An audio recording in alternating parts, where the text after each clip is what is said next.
Hi friends, welcome back to Arjun and Roja's World. Today I am going to show you one of the most peaceful and famous spiritual place in Chintamani, Kailasagiri Temple. ಈ ಪವಿತ್ರ ದೇವಸ್ಥಾನವು ಕರ್ನಾಟಕದ ಚಿಕ್ಕಬಳ್ಳಾಪುರ ಜಿಲ್ಲೆಯ ಚಿಂತಾಮಣಿಯಲ್ಲಿ ಇರುವ ಒಂದು ಐತಿಹಾಸಿಕ ಶಿವಾಲಯವಾಗಿದೆ. ಈ ದೇವಸ್ಥಾನವು ಪರಮೇಶ್ವರನಾದ ಶ್ರೀ ಶಿವನಿಗೆ ಸಮರ್ಪಿತವಾಗಿದೆ. ಇಲ್ಲಿ ಶಿವನನ್ನು ಶಿವಲಿಂಗ ರೂಪದಲ್ಲಿ ಪೂಜಿಸಲಾಗುತ್ತದೆ.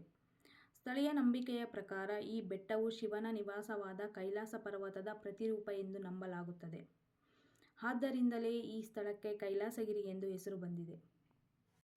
ಈ ದೇವಸ್ಥಾನದ ಒಂದು ವಿಶೇಷತೆ ಎಂದರೆ ಭಕ್ತರು ತಮ್ಮ ವಾಹನಗಳನ್ನು ನೇರವಾಗಿ ಬೆಟ್ಟದ ಮೇಲಿನ ದೇವಸ್ಥಾನವರೆಗೂ ತೆಗೆದುಕೊಂಡು ಹೋಗಬಹುದು. ಹಿರಿಯ ನಾಗರಿಕರು, ಮಕ್ಕಳು ಮತ್ತು ಕುಟುಂಬದವರು ಸುಲಭವಾಗಿ ದೇವಾಲಯದ ದರ್ಶನ ಪಡೆಯಲು ಈ ವ್ಯವಸ್ಥೆ ಬಹಳ ಅನುಕೂಲಕರವಾಗಿದೆ. ಹಳೆ ಕಾಲದಿಂದಲೂ ಭಕ್ತರು ಇಲ್ಲಿಗೆ ಬಂದು ಮನಸ್ಸಿನ ಶಾಂತಿ, ಆರೋಗ್ಯ ಮತ್ತು ಕುಟುಂಬದ ಸುಖಶಾಂತಿಗಾಗಿ ಶಿವನಲ್ಲಿ ಪ್ರಾರ್ಥಿಸುತ್ತಿದ್ದಾರೆ. ವಿಶೇಷವಾಗಿ ಸೋಮವಾರ ಮತ್ತು ಮಹಾಶಿವರಾತ್ರಿ ಸಂದರ್ಭದಲ್ಲಿ ಇಲ್ಲಿ ಅಪಾರ ಸಂಖ್ಯೆಯಲ್ಲಿ ಭಕ್ತರು ಸೇರಿಕೊಳ್ಳುತ್ತಾರೆ ಮತ್ತು ವಿಶೇಷ ಪೂಜೆಗಳು ನಡೆಯುತ್ತವೆ.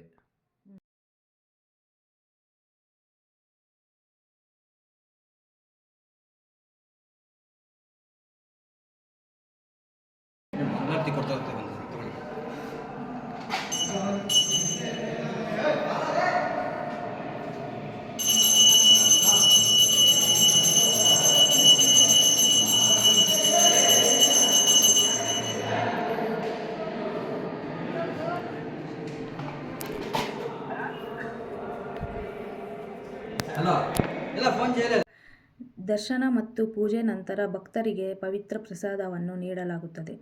ಈ ಪ್ರಸಾದವನ್ನು ಸ್ವೀಕರಿಸುವುದರಿಂದ ಶಿವನ ಅನುಗ್ರಹ, ಮನಸ್ಸಿಗೆ ತೃಪ್ತಿ ಮತ್ತು ಜೀವನದಲ್ಲಿ ಸಕಾರಾತ್ಮಕ ಶಕ್ತಿ ದೊರೆಯುತ್ತದೆ ಎಂದು ನಂಬಲಾಗುತ್ತದೆ. ದೇವರ ದರ್ಶನ ಆದ ನಂತರ ಇಲ್ಲಿ ಕೆಲ ಸಮಯ ಮೌನವಾಗಿ ಕುಳಿತು ಧ್ಯಾನ ಮಾಡಿದರೆ ಮನಸ್ಸಿಗೆ ಅಪಾರ ಶಾಂತಿ ದೊರೆಯುತ್ತದೆ.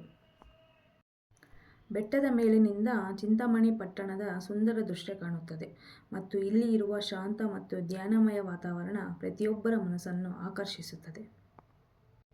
ಚಿಂತಾಮಣಿಗೆ ಭೇಟಿ ನೀಡುವ ಪ್ರತಿಯೊಬ್ಬರೂ ಕೈಲಾಸಗಿರಿ ದೇವಸ್ಥಾನಕ್ಕೆ ತಪ್ಪದೇ ಭೇಟಿ ನೀಡಿ ನೇರ ವಾಹನದಲ್ಲಿ ಮೇಲಕ್ಕೆ ಹೋಗಿ ಶಿವನ ದರ್ಶನ ಪಡೆದು ಪವಿತ್ರ ಪ್ರಸಾದವನ್ನು ಸ್ವೀಕರಿಸಿ. ಇಂತಹ ಪವಿತ್ರ ಸ್ಥಳಗಳ ಬಗ್ಗೆ ಇನ್ನಷ್ಟು ವಿಡಿಯೋಗಳಿಗಾಗಿ ನಮ್ಮ ಚಾನಲ್ಗೆ ಲೈಕ್, ಶೇರ್ ಅಂಡ್ ಸಬ್ಸ್ಕ್ರೈಬ್ ಮಾಡಿ. ಓಂ ನಮಃ ಶಿವಾಯ.